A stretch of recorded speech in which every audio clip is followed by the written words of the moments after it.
arkadaşlar. Bugün Broadway'in silecek kolunu sökeceğiz. Evet, şu an çalışıyor ama bazen bak şu anda çalıştı. Şimdi çalışmıyor. Arada bir yani 3-5'te bir tekleme yapıyor. Zaten çok bir sökesim geldi yani. Altta 2 tane vidası var. Ya bende şunlarda bile yok, sadece şurada işte en altta, şurada. Bunu söyleyeceğim. İnternette bunun içini açan bazı arkadaşlar var, Broadway'ciler var ama buradan nasıl sökülür göstermemişler. Ben de ilk kez sökeceğim tabi. Bakalım nasıl olacak. Bir kaynak olsun yani. Ben de düz tornavidayla yapacağım. Vidalarım düz tornavida. Neredeydi? Ha, şurada. Evet. Birisi burada. Birisi de şurada. Evet, bunu sökeyim. Sonra devam. Evet arkadaşlar, vidaları söktük. Üst taraf nerede var? Torksmuş. Zaten tutmuyormuş yani. Sökemeden düştü. Alt tarafı da söktük. Hep tırnaklı. Şu taraf şöyle gevşedi. Onu göstereyim tırnaklarını.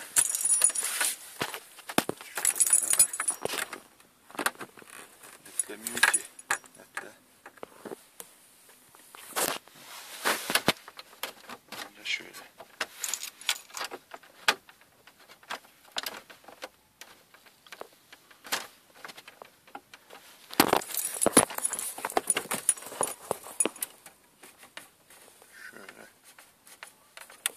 Şeyler var. Şurada şöyle tırnaklar geçmeli. Tabi hafiften görüyorsunuz, geçmeli. Aynı şekilde burada da var. Şu kapağı vardı. Bunu sökmeye gerek yoktu ama söktük. Bu da aynı şekilde kırmadan bunu açacağız. Şurayı açtım ama şura biraz zorlanıyor. Mantık aynı ama kırmadan açabilirsek iyi olacak. İşte hazır bir video olsaydı nasıl sökeceğimizi görürdük. Şurası direkt açıldı. Zaten burası boşta gibi. Şurada delik var. Acaba bu tırnağı itme deliği mi? Ona bir bakayım. Evet, söktük. Şimdi şurada şöyle bir yuva var. Aynısı bir de şu direksiyonu şu yaparsam. Evet. Şurada kalemi göstereyim şeyler. Şu aynısı bir de öteki tarafta var. Bunlar şöyle tutayım. Şununla şuna geçiyor. Ve yanlarında çentikler var. Şuradan ve şuradan. İkisi de şimdi kırıldı da. Neyse, siz dikkat edersiniz sökerken. O çentikler de şuna geçiyor. Yani 4 tane, benim gördüğüm 4 tane şey tutuyor. Plastik parça tutuyor 4 tane. 3-4 tane vida tutuyor. Vida gerçi yeterli olacaktır. Yani şimdiye kadar zaten yeterli olacak diye düşünüyorum. Şurada 2 tane vida var. Vidaları sökeceğiz. Soketinden ayırıp çıkaracağız. Şöyle bir setim var. Burada Torx. Görünsün. Torx uçları yıldız. Şöyle somun sıkmak için 5 yani dişi somun. torksuzlar için var da var işte, bayağı işe yarıyor bu tarz bir set. Bir de açık ağız, bir de ufak lokma takımı. Hayat kurtarıyor. Biraz seviyorsanız bu işleri.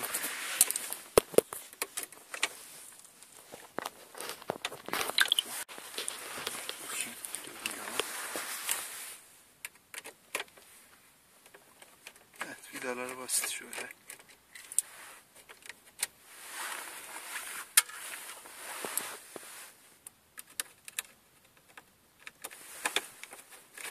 İki tane vida tutuyor. Yıldız. Bunu alınca geldi.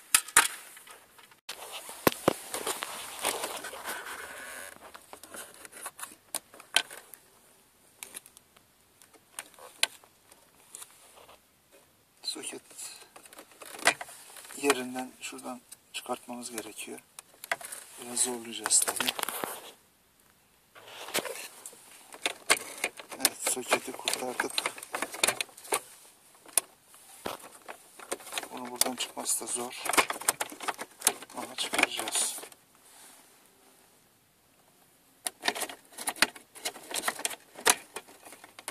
Evet, şöyle ters çevirdik. Deneme yanılma yapacağız. İşte dediğim gibi internette görmedim hiç nasıl söküleceğini. Oradan görün. Hep beraber yapalım. Hah, çıktı. İşte bu kadar. Şu soket. Yani biraz alangirli bir yer. Kesinlikle çıkıyor ama yani sıkıntısı yok. Dediğim gibi çok da mecbur değildim. Benim arada bir temaslık vardı ama bunu evde içine açacağız, bakacağız. Orijinalmiş Takosan. Bir takma girişimde bulunalım.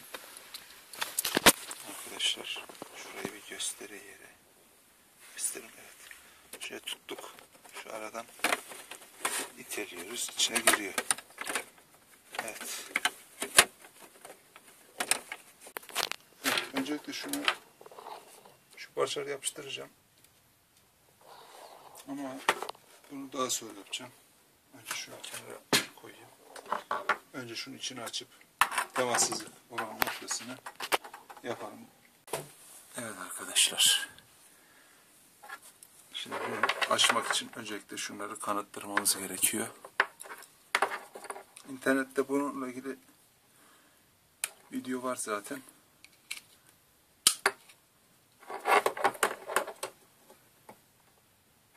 Evet, şöyle biraz daha.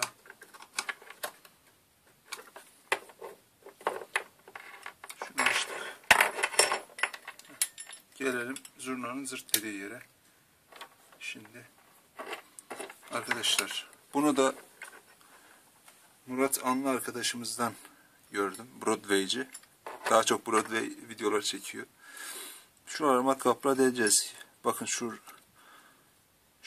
plastik parçanın devamı burada. Şu ağzı şurada yakılmış. Yani pres. Başka çare yok. Orayı matkapla deleceğiz.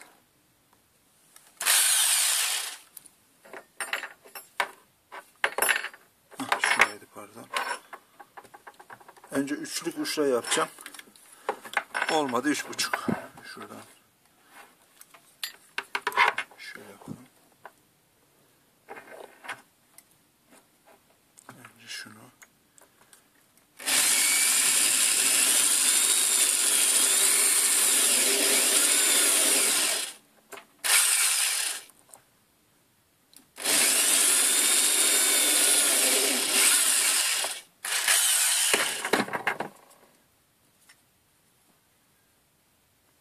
Dibe kadar mı inmek gerek? Onu, yok tamam. Çok iyi. Tamam. Dibe kadar inmedik. Birazcık üzerinden alınca oldu. Önce şu matkabı alalım. Hemen de açılıyor.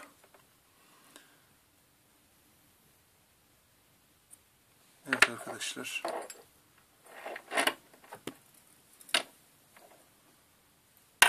Bilmiyorum, ışık durumu iyi vurmuyor herhalde.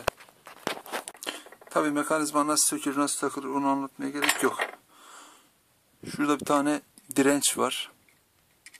Ona dikkat, zarar görmesin.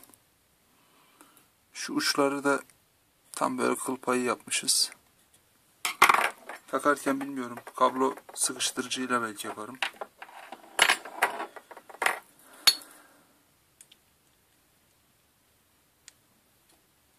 Evet.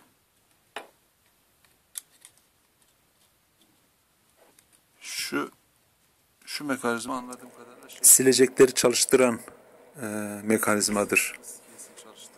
Şu an gösterdiğim yer. Arada mesafe var. Biraz daha yakın olması gerek. Tırtık ses çıkaran şuradaki plastik. Çok yağsız kalmış ve bir süre daha idare eder. Şurası çok yağlanmış. Şu bakır yer. Şu görünen yerde çok yağlanmış. Şuraya temas sorunu full yağlanmış yani bu. Çalışması bile enteresan. Ciddi anlamda hep gres olmuş. Onları hep sileceğiz. Balata spreyimiz var. Bununla. Sonra dediğim gibi şu mekanizmayı düzelteceğiz.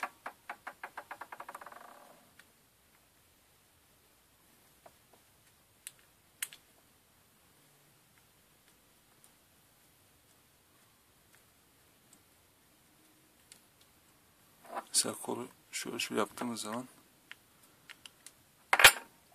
temas noktalarını hep gözden geçireceğiz. Yani bunun içini açtık. Yapacağımız şey yağlanan yerleri balata spreyi, benzin, uygun bir temizleyiciyle temizlemek. Direnci öldürmeden. Sonra mekanizmaya bakacağız. Çalışma esnasında nereye temas etmiyor. Kontak yerlerini temizleyeceğiz. Büyük ihtimalle bak bunun altı da yağlanmış.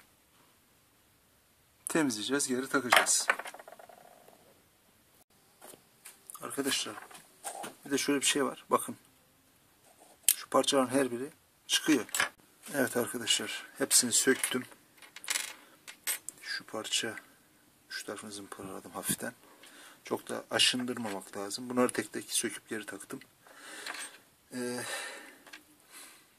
Şurada platin gibi bir şey var. Meme var yani. Yani hep yağlanmış. Sıkıntı yağ. Hafif de ark yapmış tabi. Yağlanınca da temaslık neticesine. Sıfır zımparayla temizleyip güzelce şöyle yaptık. Hafif bir lehim yaptım ama kolay lehim tutmuyor. Çünkü ısıyı dağıtıyor malzeme, bakır ve geniş olduğu için. Temizlendi, takıldı. Bütün memeler sökülüp yerli yerince yapıldı. Şimdi toplayacağız. Biraz kırmızı gres sürdük. Kapatıyoruz. Bunu ters takma şansınız yok. Şurada 2 tane plastik çentik var. O yüzden dolayı. Şöyle. Aman.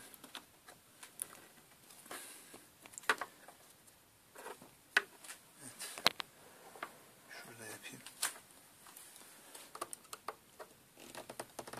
Evet, şöyle bakalım. Sağ. Şurada Japon. Şu ucunu açıyoruz. Şöyle hafiften damlatacağız.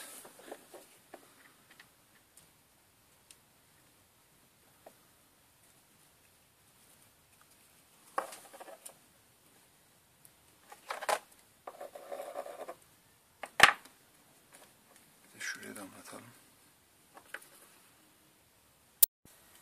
Şöyle yaptım arkadaşlar. Şunu da şuradan keseceğim. Japon'da yaptım. Dolayısıyla bir sıkıntı da yaşamayız ama. Evet. Buraya girmesine sıkıntı yok. Rahat giriyor yani. şu kelepçenin şu başı bu taraftaydı. Şu bu taraftaydı. Evet, buradaki kapağa değecek diye yenisini şu tarafa yaptım. Böyle takacağım.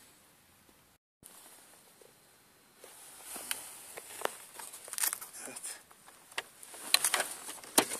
Soket geçti geçecek. İlk başta biraz zor gibi geliyor. Paniğe kapılmayın. Geçti. Yani. Evet. Şuraya da vidalanacak. Bir de test ederiz. Bir tornavida yardımıyla şuradan dürterek soketi yerleştirdim. Oturdu. Sıkıntı yok. Evet, bir de testimizi yapalım. Evet, testimizi yapalım bakalım. Evet, çalışıyor. İkinci kademe. Üçüncü kademe. Fazla yapmayalım da çizmesin. Evet. Su fıskiyelerin bir ayarı gerek ama gayet de düzgün çalışıyor. Önceden tık tık sesi fazla gelmiyordu. Şimdi yayları çok az gerdiğim için o da oturdu, düzeldi. Yani 50 liradan kurtulmuş olduk. Şunun yenisi 50 lira civarı. Evet, yolda da bırakacağını sanmıyorum. Zaten çalışıyordu. Ama eski araçlar bir şey tam arıza yapmadan müdahale etmeyi daha doğru buluyorum. Yani tabii çok bilmeden bu işlere girince işte tırnak mırnak kırılıyor ama böyle güzel de oldu. Evet. Başarılı. İzlediğiniz için teşekkür ederim.